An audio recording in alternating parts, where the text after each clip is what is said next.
Hi, this is Shahida Hill helping you confidently buy your first home. Today we're talking about HOAs. If this is your first time here, please like and subscribe to my channel for new videos every Thursday and Saturday.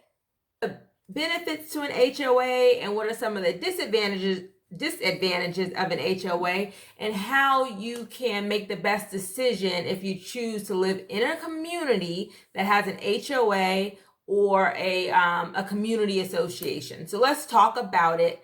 So number one, what is an HOA? So if you live in a community, and this is very common in condominiums and townhome communities and any planned unit developments like a subdivision where all the homes were built at the same time and probably the same builder. If there are any common areas, so like clubhouses, a pool, a tennis court, any kind of amenities that are shared by everyone in the community, then it's probably in a homeowners association, because who takes care of those things? Like who pays for that maintenance and that sort of thing. So some communities have homeowners associations or community associations, and you have to be aware of that during the home buying process. So number one, your agent can tell you if your property is located in a community association or a homeowners association, whatever they call it. And they can tell you usually from the MLS listing about how much it is, either a year or a month.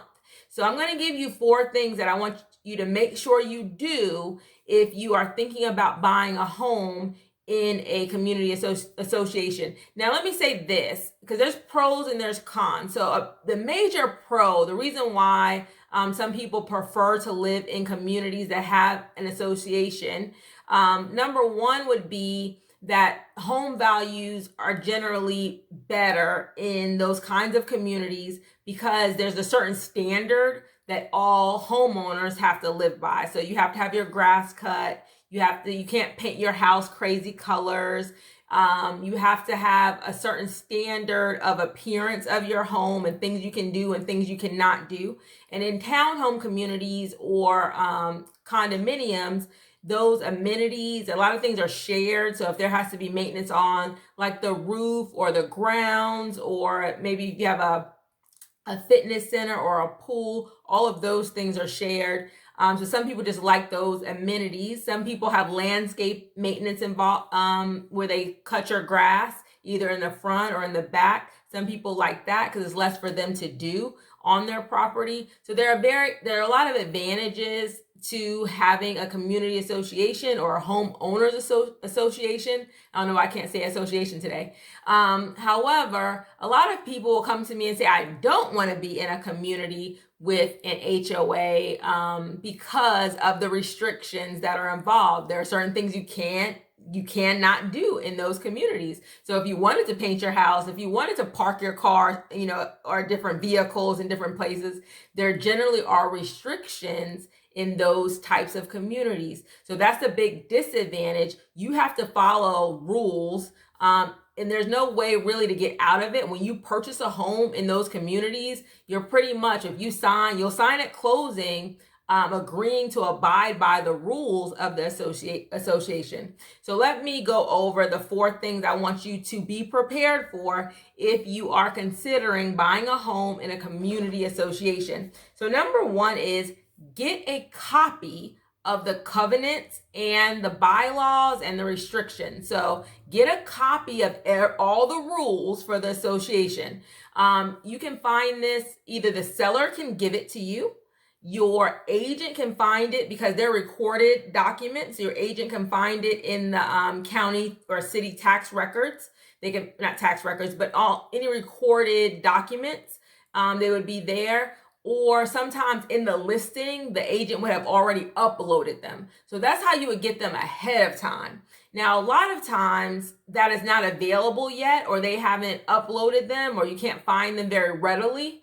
So I advise your agent to put in the special stipulation. So if you make an offer on a property and you did not have an opportunity to review the restrictions and all the rules of the community, then write in the special stipulations that after your agreement is accepted, they have 24 hours to give you a copy of them so you can review them. You don't want to wait to the last minute, and hopefully that's during your due diligence period when you can terminate.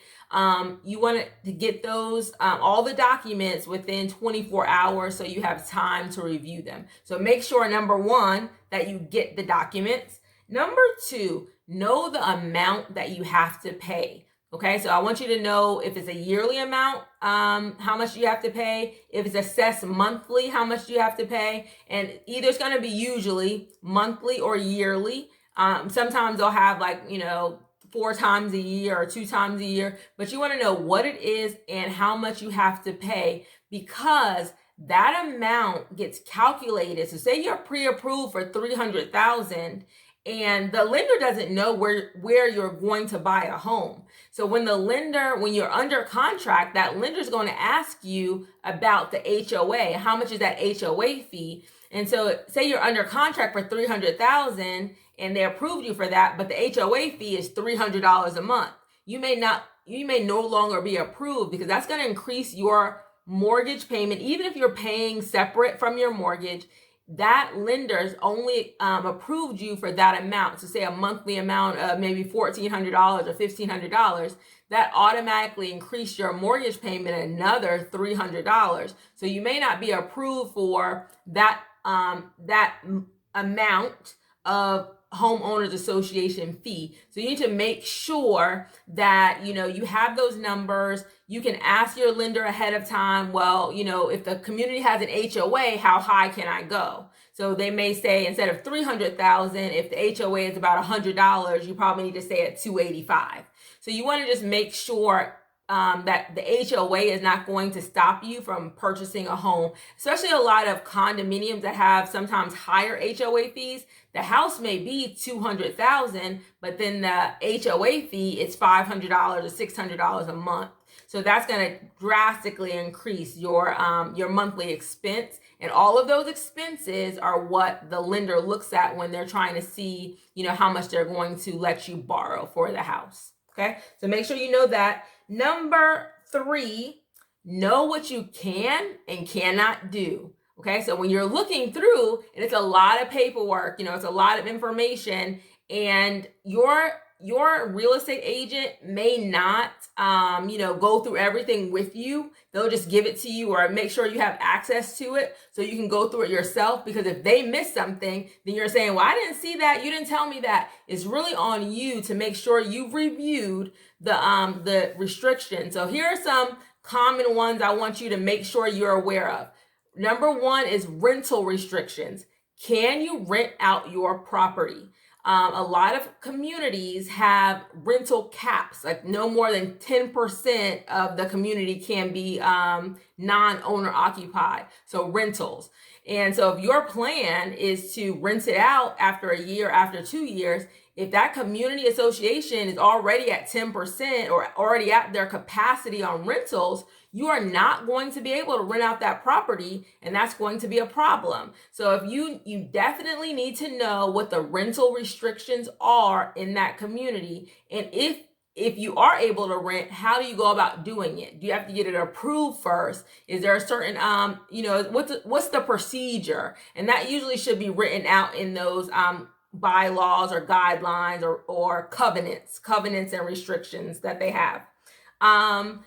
Let me give you an example. One, in my subdivision and a lot of subdivisions, basketball, like the mobile basketball hoops that, you have out for your kids and that sort of thing, you cannot have a permanent one in front of your house. That's against the HOA restrictions. So if you're thinking you have some children, you're going to get them a basketball hoop and you're going to put it in your driveway, you can put it out, like you can roll it out, but at a certain point, you have to roll it back in. It cannot be a fixture in front of your house. So I do have neighbors who have a basketball hoop, and they take it out, the kids can play, and then they have to roll it outside of the street view. So they have to either put it in the back of their house, put it in their garage.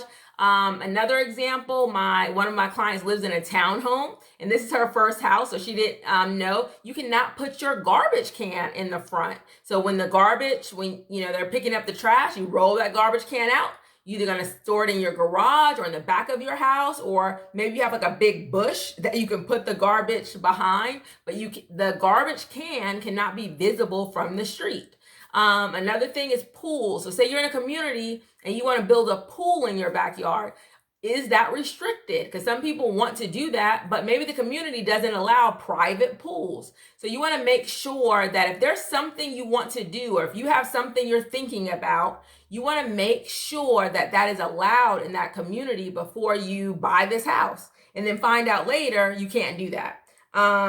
So yeah. And painting. So one of the things that we had to get approved before we painted our house, and number one, the HOA sent us a letter to our house and said, your paint's looking a little bit old. You need to paint it. And there's only a certain colors that you can paint it. So they have a list. They'll send you a list of approved paint colors, and we have to pick from that list. Or it has to be approved first. So say we saw something on that list that we did not want, then we could submit maybe an alternate color, but it has to be approved by the board before we can paint our house, even though they're requesting that we paint it. So it's two things. They wanted us to paint it, and then if we painted other than the color that it was originally, then we had to get approval from the board to paint it another color. So everything has to go through an approval process if you plan on modifying your home in a lot of these communities. Now, that's number 3. Number 4, and the last thing is, know the consequences. So what if you don't do it? So say you have your garbage out there and you don't do, you just keep on rolling it out, and, you don't do what the HOA's rules are. You go against the rules. So number 1, typically, and in the restrictions, they will tell you generally what are the consequences. So you want to know what the consequences are. So usually the minor consequences is a warning. So they'll send a warning. Number 2, they will send a fine. And usually the fine, I'm just going to go on my example, or things that I know, it might be $25 or $50. They'll fine you until you remedy the situation. Like you start moving your garbage in the back, or you move the basketball hoop, or you paint your house the right color, or you paint your house at all. So they will fine you until you remedy it. Now, if you still don't remedy it, there might be a couple of fines. Then they could, most HOAs have attorneys or, management companies.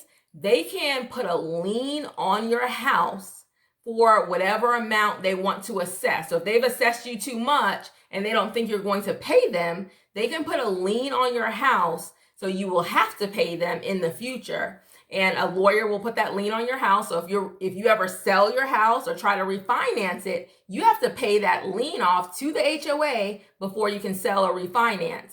And worst case scenario, in a lot of HOAs, they can actually foreclose this. It doesn't happen that quickly, but they could foreclose on your house, take your house, and it now the HOA owns your property. So you never wanted to get to that point, but also you have to know, that's why I say you have to know prior that all the rules, all the regulations, so when you do sign up for it, you're not surprised when you do face consequences, or if you do get a fine, you're not like, what is this? You're fully aware of the community that you signed up for living in. Even though you own your house, at closing, you're also signing that you know that you're moving into an HOA, you know what the assessments are, and you know what the rules are. So you need to be very clear about what you're moving, what are the rules, and what you're going to have to abide by in this HOA. Let me give you one last example. I have a person in our community.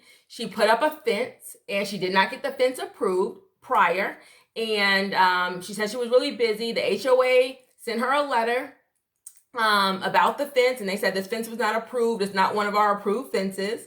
And she ignored it. And then they fined her. They until her fine got up to, I want to say $18,000. It was really a lot of fines. And at some point, the HOA doesn't do anything. They just turn it over to their attorneys and you have to deal with them. So I don't know where that went to, if they were able to settle or go to court or something like that. But you have to, she knew when she, moved into the community, there were rules, and there are fence rules, like what kind of fence you can have. And not only are there rules, even before, so even if you think that's the correct fence that you're purchasing from the fencing company, you still have to get it approved prior and get, the board to sign that they're approving the design of your fence. So just something to know and be mindful of if you're going to buy in an HOA community. There was something else I wanted to say, but I think I forgot it. But if you have any questions about HOAs, please put it in the comments and I will try to answer. I live in HOA and I do like it because our community is, it stays well kept and property values will stay high for the most part. And anytime I'm showing property in different communities, I can pretty much tell if it's an HOA community or if it's not an HOA community. Oh, I did want to say this. How do they know what's happening with your house? So generally, either it's a community where the actual homeowners are part of a board and they'll go around and assess the different properties, or a lot of HOAs hire a management company, and that management company goes around, like they literally every 2 weeks, they drive around in their car, they will take a picture of any violations, they'll email you a letter, usually it's a warning, so I've gotten a couple of warnings for grass and that sort of thing. So they'll take a picture of the grass, they'll send that to you in the mail. That'll be the first warning of, you just cut your grass. Like if you haven't been, keeping it up every 2 weeks or so, you'll cut your grass and that's it. But if you let it go for long enough, then they will start assessing you fines. But again, all of that is written out in those restrictions and those covenants. I'm at a number 5, sorry. Number 5 would be to make sure if there are any financials that you can get from the HOA ahead of time, especially for condominiums where a lot of expenses are shared.